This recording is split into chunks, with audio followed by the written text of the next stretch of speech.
দেখো বন্ধুরা, কত সুন্দর বাড়ি, তারানগরে একদম নদীর ধারে ঝুলছে। বাড়িটা দেখো, একদম নদী, এই যে ভাঙনটা দেখো, কত মানুষ, মানে বাড়ি মানুষ শখ করে করে, কিন্তু এত সুন্দর বাড়িকে ভেঙে দিয়ে চলে যেতে হয়েছে, কিছু করে না। এই যে নদী একদম পাশে, এই যে চলো তোমাদের বাড়িটা দেখায়, কত বড় বাড়িটা।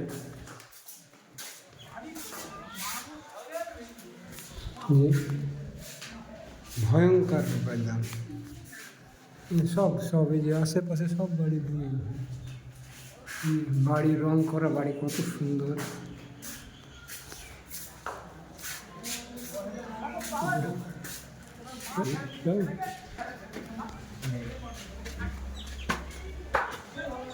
কত সুন্দর বাড়ি, দোতলা বাড়ি একদম, কিচ্ছু নাই গো।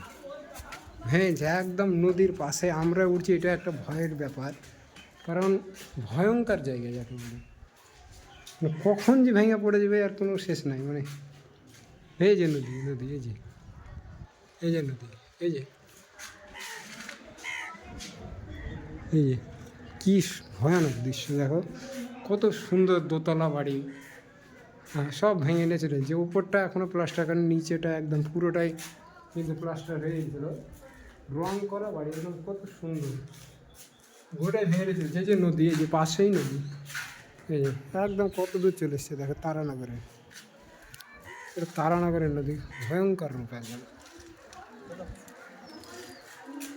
আমরা এখন একদম বাড়ির দোতলার উপরে, লোকে আমাদের মানে উঠতে দিচ্ছিল না, কিন্তু তাও আমরা উঠলাম। আর এই যে মসজিদ, এই যে মসজিদ, কতটা কাছাকাছি মসজিদ চলে এসছে দেখুন। এই যে মসজিদ, এটা হলো মসজিদ তারানগরের, একদম নদীর খুব কাছাকাছি চলে এসছে। চলো দোতলার, তিনতলা দেখি, আর এক তলাতে উঠে একদম টপই উঠবে, পদ্মা নদী কেমন লাগে সেটাই দেখবো। ভয়ঙ্কর ব্যাপার এখান থেকে, মানে মানে আমরা রিক্সে উঠছি, কি ভয়ঙ্কর। এই যে নদী, এই যে মসজিদ, কেউ দেখলাম আমরা এখানে কাজ করবো। এই যে নদী দেখো, আমরা একদম তিনতলার টপে আছি।